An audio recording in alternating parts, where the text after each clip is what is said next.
Hello dear students, I am Dr. Vishnu Vardhan Reddy, Assistant Professor in the Department of Mechanical Engineering in BVR in Narsapur. Today I am going to teach a topic on layout of modern thermal power plant in the subject called Power Plant Engineering.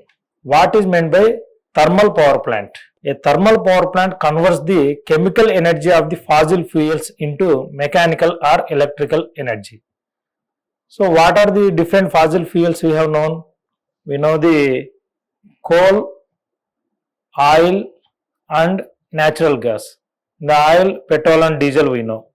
Okay. So the chemical energy within the bonds of these fossil fuels will be converted into the mechanical or electrical energy in the thermal power plant. How it will convert? How this will be achieved is, first we will burn the fossil fuels, then we will get some heat energy. By using that heat energy, we will convert the water into the steam in the boilers, then we will expand it to through the turbines, then these turbines will give the mechanical energy, and this mechanical energy will be converted into electrical energy through the generators which are coupled to the turbines. If you see what are the main components of the thermal power plant, there are four components. One is boiler, next is turbine, next is condenser, next pump. Here working fluid is water here. Here the water, first the pump will send the water to the boiler, then it will convert into the steam, then the steam will be expanded in the steam turbine. After that, the steam will be cooled in the steam condenser. Then again, the pump will pump the water to the boiler. This is a cycle in the thermal power plant. Now we will see the clear picture, like how the detailed components are there in the thermal power plant. Before going to that one, we will see what are the purposes of the thermal power plant here. There will be two purposes for using the thermal power plant. One is producing the electric power. Okay, this electric power is generated by expanding the steam in the turbine. Next, produce the steam for the industrial purpose. Suppose you want some steam for different industries. Okay, what are those industries? Those industries are textiles, food manufacture, paper mills, sugar mills, refineries. This steam can be taken from the steam turbine before expanding completely. This is called the process steam. This steam will be used in the different industries. Okay, so what we can say is, now there are two purposes can be fulfilled by the thermal power plant. One is electricity, another one is process steam we can generate from the steam turbine after a partial expansion of the steam in the steam turbine. Okay. Now we will see layout of a modern thermal power plant.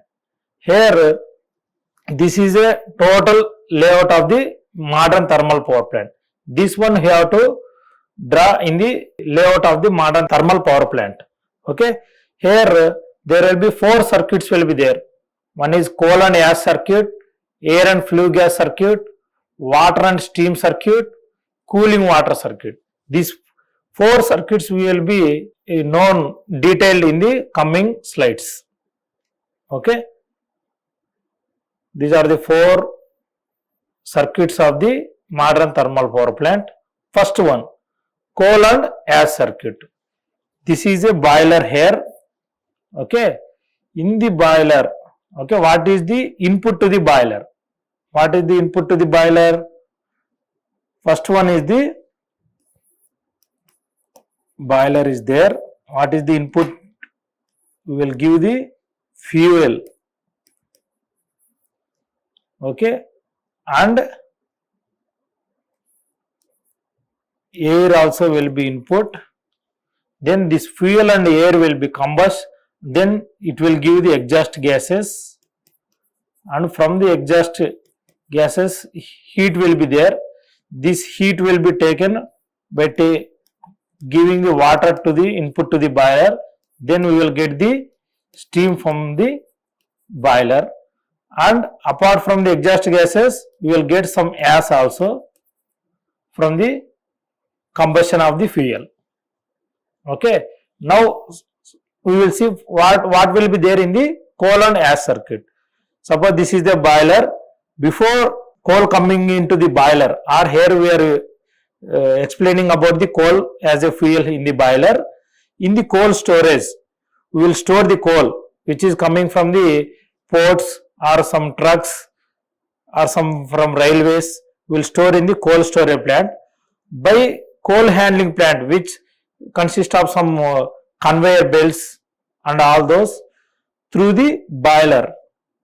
Okay, next what will happen, we will send the air to the boiler also, then it will combust and some exhaust gases will come out, and if you send the water, steam will come out, and some ash also will be produced in the boiler. This ash will be go to the ash handling plant. Through the ash handling plant will consist of the different conveyor belts, then it will go to the ash storage and the ash will be stored there. Okay, this is the consist of the coal and ash circuit, where the coal will store in the coal storage, then it will go to the coal handling plant. Through the coal handling plant it will come to the boiler, then the boiler will give the ash out, and this ash will go through the ash handling plant to the ash storage.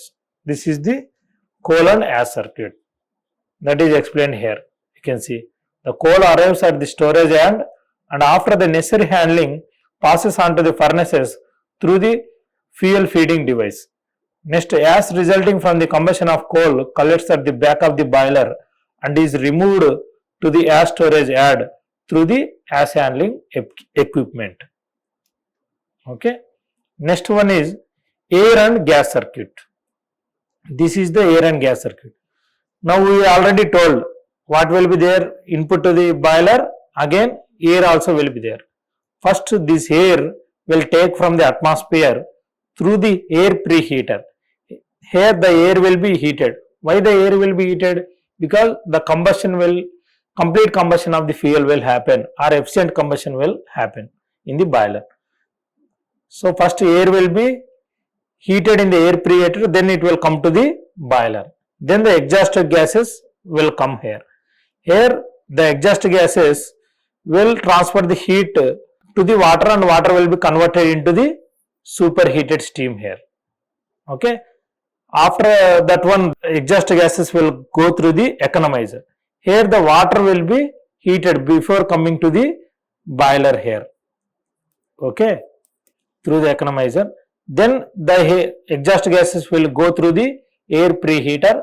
Then through the chimney, because of the chimney the pressure difference will be created, and because of that pressure difference the exhaust gases will go through the chimney and it will come to the atmosphere.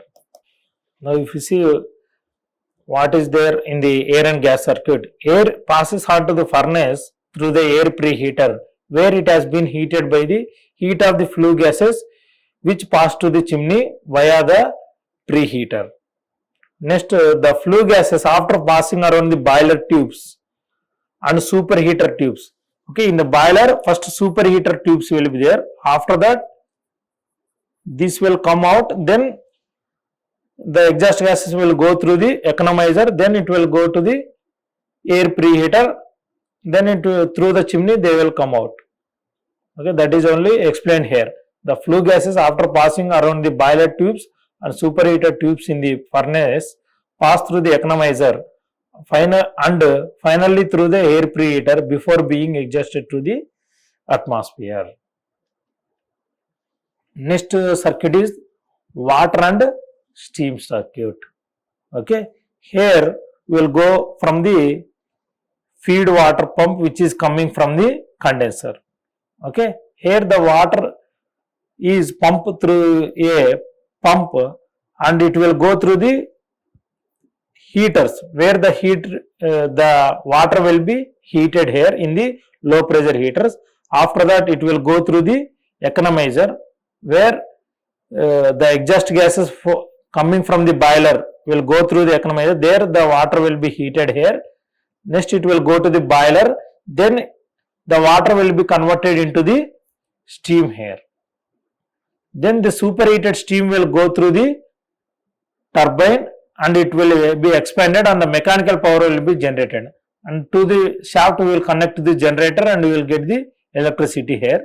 Then after expanding in the turbine, the steam will be in higher temperature. So we have to cool it. Then it will be cooled in the condenser.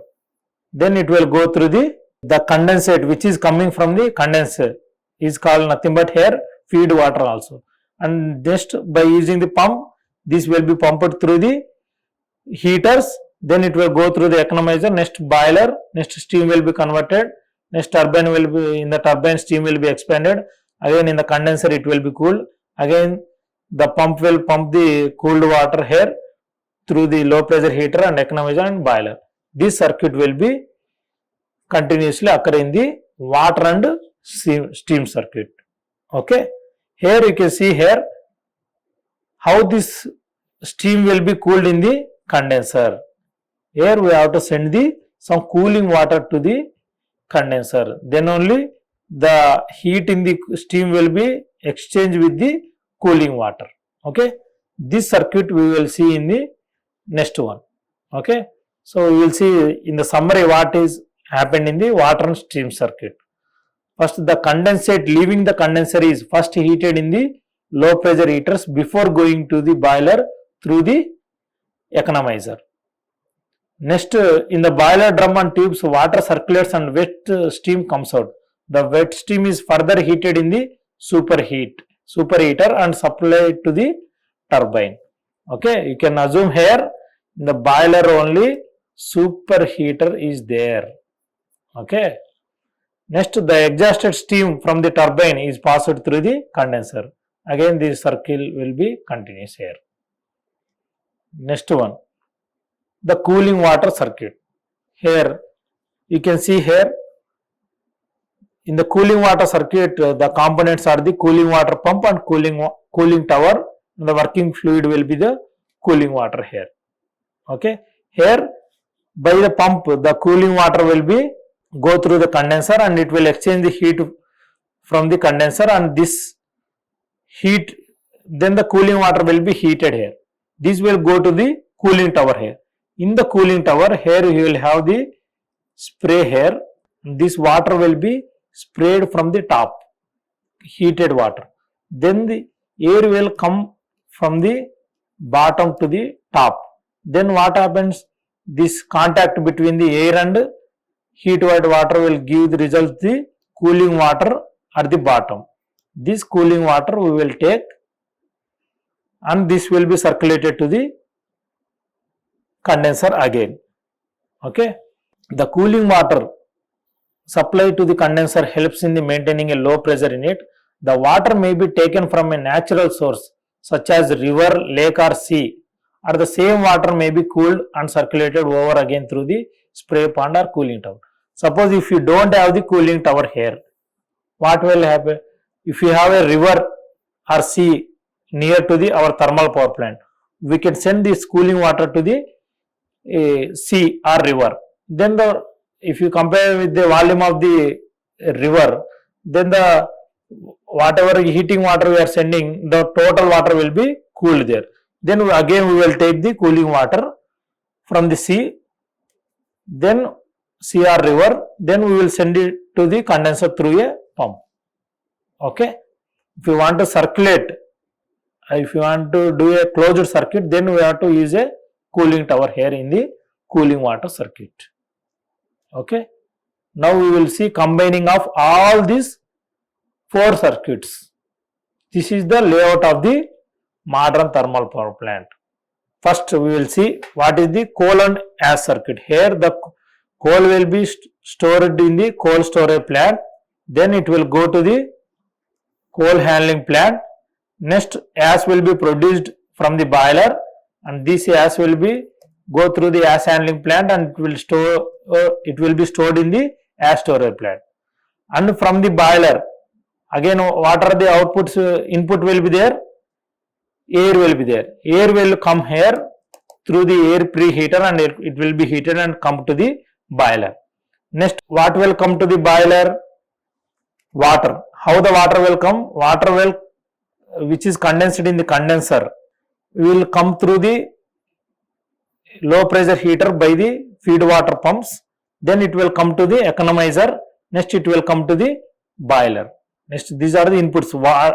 Input is fuel here, air here, next water here. What are the outputs to the boiler? As is 1. Okay, these are the inputs. Next, outputs are as is coming out. Next, exhaust gases are coming out. These exhaust gases which are coming from the boiler, first these will be go through the superheater tubes in the boiler. Next, it will come to the economizer. After that, these exhaust gases will go through air preheater. Through the chimney, the exhaust gases will come out. Okay, that is the exhaust gases circuit. Next, the water which is coming from the feed water pump will go through the economizer and it will be heated because by exchanging heat from the exhaust gases, and next it will be heated in the superheater, this water, then it will convert into the superheated steam, then it will come to the turbine and it will be expanded, and this will be, after expansion of the steam in the turbine, it will go to the condenser and it will be cooled here. How this steam will be cooled in the condenser? Because of the cooling water circuit. In the cooling water circuit, there will be a cooling water pump, and the first it will send the cooling water to the condenser.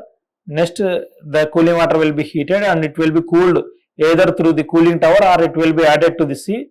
Then we will take the cooling water from the cooling tower or from the sea. Then by using the cooling water pump, we will send it to the condenser. This is the total layout of the modern thermal power plant. Suppose in the exam, if they are asking explain the layout of the modern thermal power plant, you have to draw this layout and you have to explain the 4 circuits of this layout of the modern thermal power plant. Thank you. Like, share and subscribe. Hit the bell icon for more updates.